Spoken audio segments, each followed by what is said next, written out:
بسم اللہ الرحمن الرحیم۔ حضور صلی اللہ علیہ وآلہ وسلم نے ارشاد فرمایا، اللہ کی قسم وہ مومن نہیں ہو سکتا، اللہ کی قسم وہ مومن نہیں ہو سکتا، اللہ کی قسم وہ مومن نہیں ہو سکتا۔ صحابہ کرام رضوان اللہ علیہم اجمعین نے سوال کیا، عرض کی، یا رسول اللہ کون مومن نہیں ہو سکتا؟ حضور صلی اللہ علیہ وآلہ وسلم نے ارشاد فرمایا کہ جس کا پڑوسی اس کے شر سے بے خوف نہ ہو، جس کا پڑوسی اس کے شر سے محفوظ نہ ہو۔ تو حضور صلی اللہ علیہ وسلم نے ایک دفعہ نہیں، دو دفعہ نہیں، 3 دفعہ قسم اٹھا کر فرمایا کہ وہ شخص مومن نہیں ہو سکتا جس کا پڑوسی اس کے شر سے محفوظ نہ ہو، جس کا پڑوسی اس کے شر سے بے خوف نہ ہو جائے۔ تو آدمی کا پڑوس جو ہے اس کی تعیین کیا ہے؟ علامہ ابن حجر رحمۃ اللہ علیہ فرماتے ہیں، 3 اقوال انہوں نے نقل فرمائے ہیں۔ پہلا قول انہوں نے نقل فرمایا ہے کہ حضرت علی رضی اللہ عنہ سے جب منقول ہے کہ آدمی کا پڑوس جو ہے جہاں تک اس کی آواز جا سکے، یعنی آدمی اپنے گھر کے دروازے پر کھڑا ہو کر آواز دے، جہاں تک آواز جائے وہ اس کا پڑوس کہلاتا ہے۔ دوسرا قول علامہ ابن حجر نے یہ نقل فرمایا ہے، کسی جگہ کسی مسجد میں ایک محلے کے نمازی جو فجر کی نماز اکٹھے پڑھتے ہیں، ایک محلے میں فجر کی نماز اکٹھے پڑھنے والے وہ سارے آپس میں پڑوس کہلاتے ہیں، پڑوسی کہلاتے ہیں، وہ سارا ان کا علاقہ آپس میں پڑوس ہے اور وہ سارے نمازی آپس میں پڑوسی کہلاتے ہیں۔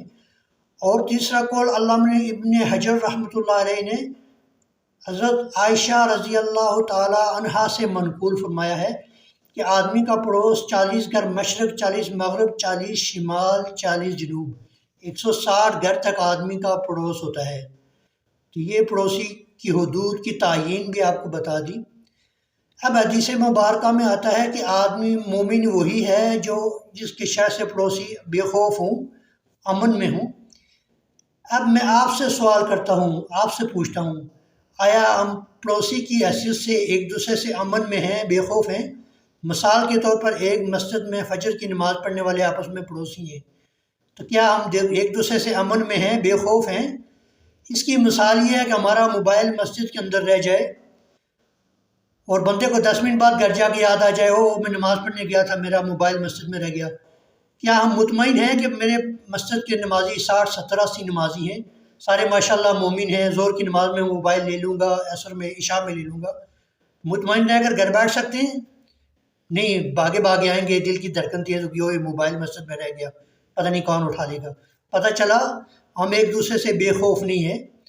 دوسری مثال میں آپ کو محلے کی دیتا ہوں، محلے میں ہم بے خوف ہیں، ایک دوسرے سے امن میں ہیں۔ مثال کے طور پر ہم گھر کے ساری فیملی ممبر جا رہے ہیں، کہیں گھر سے بند کر کے جا رہے ہیں، کہیں رشتہ داروں کو ملنے 2 دن 3 دن کے لیے، سارے گھر کے افراد گھر سے نکلے، سٹاپ پر گئے، 10 منٹ پیدل سفر کیا، بعد میں یاد آیا ہم نے تو گھر کو تالا لگایا ہی نہیں۔ اب ہم بے خوف ہیں، مطمئن ہیں کہ کوئی بات نہیں، دائیں بائیں ہمارے محلے میں پڑوسی ماشاءاللہ رہتے ہیں، وہ اپنا تالا لگا لیں گے، ہمارے مال کی حفاظت کریں گے، انہیں پتہ ہے گھر میں کوئی نہیں ہے تو چلو ہم حفاظت کریں گے، تالا لگا لیں گے۔ کیا ہم سٹاپ سے مطمئن ہو کے آگے چلے جائیں گے، کوئی بات نہیں، محلے والے خیال رکھیں گے؟ نہیں، بھاگے بھاگے آئیں گے، اتنی دل کی دھڑکن تیز ہوگی، پتہ نہیں 10 منٹ میں کسی نے کوئی چیز نے اٹھا لی ہو۔ پتہ چلا محلے میں بھی ہم مسلمان ایک دوسرے سے بے خوف نہیں ہیں، امن میں نہیں ہیں۔ جب گھر میں بے خوف نہیں ہے، محلے میں بے خوف نہیں ہے، مسجد میں بے خوف نہیں ہے، پھر ہم مومن کہاں ہیں؟ عملی طور پر ہم مومن کہاں ہیں؟ ہمارے مساجد کے اندر تو چپل تک محفوظ نہیں ہوتی۔ یہ آدمی کی ایک جوڑی چوری ہوگی، دوسری جوڑی چوری ہوگی، تیسری جوڑی چوری ہوگی، اب اس نے یہ تدبیر اختیار کرتا ہے بیچارہ، ایک چپل اٹھا کے مسجد کے دائیں کونے میں چھپاتا ہے، دوسری بائیں کونے میں چھپاتا ہے کہ ہماری چپل محفوظ رہے۔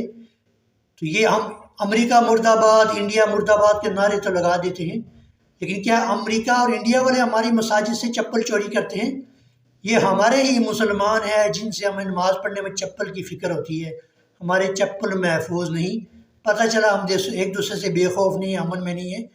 اب لمحہ فکریہ یہ ہے، میں آپ سے سوال پوچھتا ہوں کہ آخر مومن ہے کہاں؟ گھر میں امن نہیں ہے، مسجد میں امن نہیں ہے، آخر یہ مومن ہے کہاں؟ پھر اللہ کی مدد کہاں سے آئے گی؟ پھر فرشتے مدد کو کہاں سے اتریں گے؟ پھر ہمیں آخرت میں مرتے ہی جنت کیسے مل جائے گی، دنیا میں فتح کیسے ملے گی؟ یہ وہ المیہ ہے، وہ سوالیہ نشان ہے، اس پر میں نے بھی غور و فکر کرنا ہے، آپ بھی خدارہ غور و فکر کریں۔ ہم حقیقی معنوں میں قرآن و سنت کی تعلیمات کے مطابق مرنے سے پہلے اپنے آپ کو مومن بنا لیں، خود بھی مومن بن جائیں، دوسرے بھی مومن بن جائیں، تو ہمیں سکون کے لیے صرف جنت کا انتظار نہ کرنا پڑے کہ سکون کی جگہ صرف جنت ہے۔ ہم مومن بن کر اس معاشرے میں رہیں، یقیناً ہمیں گھر سے سکون ملے گا، ہمیں مسجد سے سکون ملے گا، ہمیں ہمارے محلے سے پڑوسیوں سے سکون ملے گا، بشرط یہ کہ ہم حقیقی معنوں میں سچے پکے مومن بن جائیں۔ اللہ تبارک و تعالی آپ لوگوں کو میرا یہ درد سمجھنے اور ہم سب کو عملی طور پر مومن بننے اور دنیا کے اندر ایک دوسرے کو یہ راحت و آرام کا ذریعہ بننے کی توفیق عطا فرمائے۔ وما علینا الا البلاغ